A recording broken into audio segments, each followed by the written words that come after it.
ونؤمن به ونتوكل عليه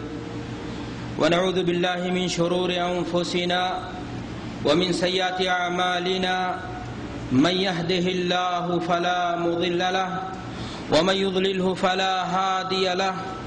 وأشهد أن لا إله إلا الله وحده لا شريك له وأشهد أن محمدا عبده ورسوله أما بعد فإن خير الحديث كتاب الله وخير الهدي هدي محمد صلى الله عليه وسلم وشر الأمور محدثاتها وكل محدثة بدعة وكل بدعة ضلالة وكل ضلالة في النار. قال الله تعالى في القرآن المجيد: أعوذ بالله من الشيطان الرجيم بسم الله الرحمن الرحيم حافظوا على الصلوات والصلاة الوسطى وقوموا لله قانتين. وقال النبي صلی اللہ علیہ وسلم: صلوا كما رأيتموني أصلي. حضرات علماء کرام، بزرگان محترم، کارکنان اسلامک دعوی سینٹر خبر، دیگر سامعین، آج بتاریخ 14 شعبان سن 1428 ہجری مطابق 27 اگست سن 2007 بروز سوموار بعد صلاۃ عشاء اسلامک دعوی سینٹر خبر کی نگرانی میں جامع مسجد علی بن ابی طالب کے اس حال میں آپ جس اہم موضوع پر سماعت کے لیے تشریف لائے ہیں وہ موضوع انتہائی اہمیت کا حامل ہے، کیونکہ کلمہ توحید کے اقرار کے بعد اسلام کا سب سے اہم اور بنیادی رکن ہے۔ ایسی مجلس میں حاضری کے لیے وقت نکالنا، اپنے ٹائم میں سے بچا کر کے حاضری دینا، بلا شبہ یہ آپ کی علم دوستی اور آپ کی دینی حمیت اور غیرت کا ثبوت ہے۔ ایسے موقع پر میں دلی مبارکباد پیش کرتا ہوں کہ اللہ تبارک و تعالی آپ کی اس حاضری کو قبول فرمائے۔ ساتھ ہی رب العزت سے دعا گو بھی ہوں کہ اللہ تبارک و تعالی ہم سب کو مزید ہمت دے، حوصلہ دے،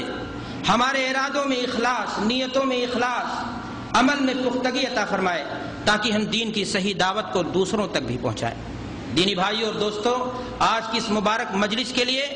جیسا کہ آپ نے برادرم شیخ محبوب عالم مدنی حفظہ اللہ سے سنا کہ موضوع منتخب کیا گیا ہے کیفیت و صلاۃ النبی، یعنی نبی صلی اللہ علیہ وسلم کے نماز کی کیفیت، آپ صلی اللہ علیہ وسلم کی نماز کا طریقہ کیا تھا، یہ موضوع متعین کیا گیا ہے آج کی اس موضوع مجلس کے لیے۔ میرے بھائیوں اور دوستوں، اس سلسلے میں میں آپ کو ایک بنیادی بات بتا دینا چاہتا ہوں کہ اللہ کے رسول جناب محمد الرسول اللہ صلی اللہ علیہ وسلم 5 وقتہ صلاۃ با جماعت مسجد میں صحابہ کرام رضوان اللہ علیہم اجمعین کی موجودگی میں ادا کیا کرتے تھے۔ صحابہ کرام رضوان اللہ علیہم اجمعین اپنے نبی سے احکام شریعت کو صرف نماز ہی نہیں، دیگر احکام شریعت کو سیکھنے کے لیے سبقت کرتے تھے۔ یہی وجہ ہے کہ نماز کے بھی ایک ایک جزئیے کو صحابہ کرام رضوان اللہ علیہم اجمعین نے اپنے نبی سے نقل کیا ہے، ہو بہو من وعن، اور ساری کی ساری باتیں حدیث کی صحیح کتابوں میں موجود ہیں۔ لیکن ہمیں معلومات اس وقت ہوگی، ہم عمل اس وقت کر پائیں گے جب فقہی جمود سے ہٹ کر کے، تعطل سے ہٹ کر کے ہم صحیح احادیث کی روشنی میں اللہ کے رسول صلی اللہ علیہ وسلم کی نماز کا طریقہ جاننے کی کوشش کریں گے، سیکھنے کی کوشش کریں گے۔ بلا شبہ آج کی اس مجلس کا انعقاد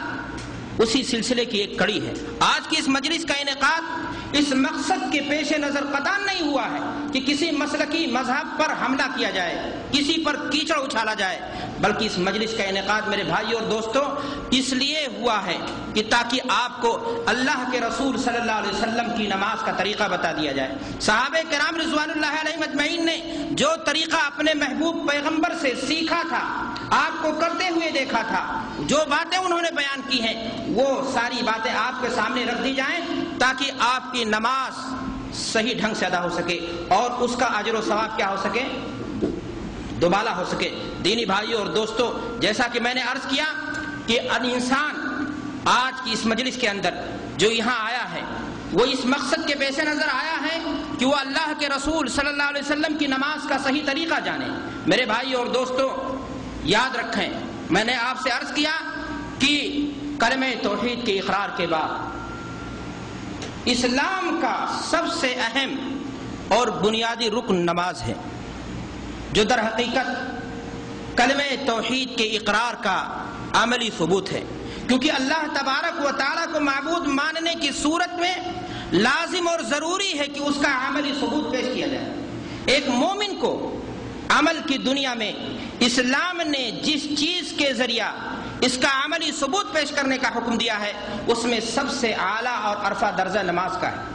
فرمانے باری ہے، یا ایھا الذین آمنوا ارکعوا واسجدوا واعبدوا ربکم، اے لوگوں جنہیں ایمان کی دولت مل گئی ہے، تمہارا فرض بنتا ہے تم اللہ کے سامنے رکوع کرو، سجدہ کرو، اللہ کی بندگی بجا لاؤ۔ معلوم یہ ہوا کہ اسلام لانے کے بعد ایک مسلمان کی اولین ذمہ داری ہے کہ وہ نماز کا کیا ہو، پابند بنے، نماز کو قائم کرے، نماز کو جماعت کے ساتھ ادا کرے۔ اللہ کے رسول جناب محمد عربی صلی اللہ علیہ وسلم نے صلاۃ کو دین کا رکن بتایا ہے۔ اللہ کے رسول ارشاد فرماتے ہیں، بنی الاسلام علی خمس، اسلام کی بنیاد 5 چیزوں پر ہے، شہادت اللہ الہ الا اللہ و اقام الصلاۃ، کلمہ توحید کے اقرار کے بعد نماز کو قائم کرنا۔ میرے بھائی اور دوستو، اللہ کے رسول صلی اللہ علیہ وسلم کی احادیث یہ بتاتی ہیں کہ نماز یہ دین کا ستون ہے۔ نماز کا ترک، نماز میں سستی، نماز کو چھوڑنا، اللہ کے رسول صلی اللہ علیہ وسلم نے ایسے انسان کو کفر سے تشبیہ دیا ہے۔ اللہ کے رسول صلی اللہ علیہ وسلم ارشاد فرماتے ہیں، بین العبد والکفر ترک الصلاۃ، کہ آدمی کے درمیان اور کفر کے درمیان جو چیز خط امتیاز کھینچتی ہے وہ نماز ہے۔ ایک انسان اگر زندگی کے کسی موڑ پر نماز سے غافل ہو جائے، نماز نہ پڑھے، جان بوجھ کر کے نماز چھوڑے، ایسا شخص دین اور شریعت کی نگاہ میں اسلام سے کیا ہوتا ہے، خارج ہو جاتا ہے۔ میرے بھائیوں اور دوستوں، جتنے بھی نبی اس دنیا کے اندر آئے، سارے نبیوں نے اپنے ماننے والوں کو نماز کی تاکید کی۔ جو بھی نبی آئے، اللہ نے انسانیت کی ہدایت کے لیے جتنے بھی نبی بھیجے، قرآن مجید کے مطالعے سے یہ بات واضح ہو جاتی ہے۔ نماز کی اہمیت کا اندازہ آپ اس بات سے بھی لگا سکتے ہیں کہ اللہ کے رسول صلی اللہ علیہ وسلم کے ساتھیوں نے ہر حالت میں نماز ادا کی، جنگ ہو، سفر ہو، کوئی بھی حالت ہو، کوئی بھی شکل ہو، لیکن نماز کسی حالت میں معاف ہو جائے ایسا ممکن نہیں ہے۔ یہ ممکن ہے کہ تعداد رکعات میں کمی ہو جائے، یہ بھی ممکن ہے کہ آپ پاک کپڑا نہ پائیں تو ناپاک کپڑے کے ذریعے نماز پڑھیں، یہ بھی ممکن ہے کہ قبلہ آپ سمت بھول جائیں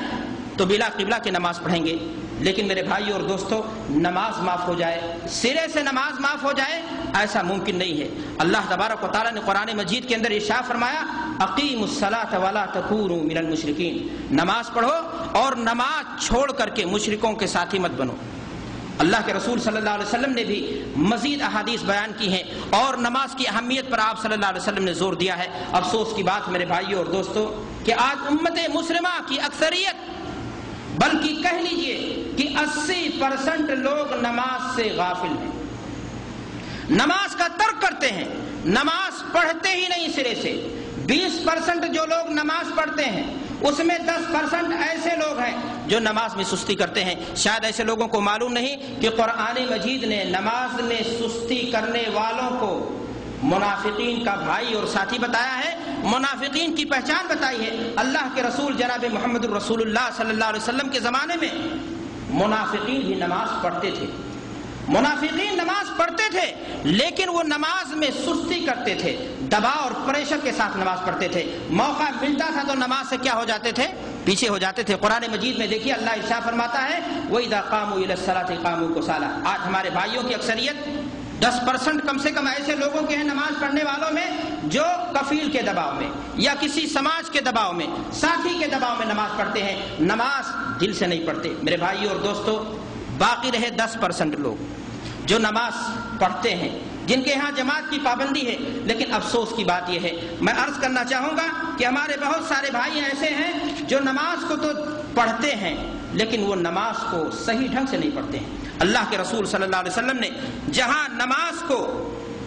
یہ بات بتائی ہے کہ جماعت کے ساتھ پڑھنا فرض ہے، اللہ کے رسول صلی اللہ علیہ وسلم نے جہاں نماز کا پر زور دیا ہے، وہی طریقہ صلاۃ کی اہمیت پر بھی زور دیا ہے۔ آپ صلی اللہ علیہ وسلم نے فرمایا، کہ سلو کما رأیتمونی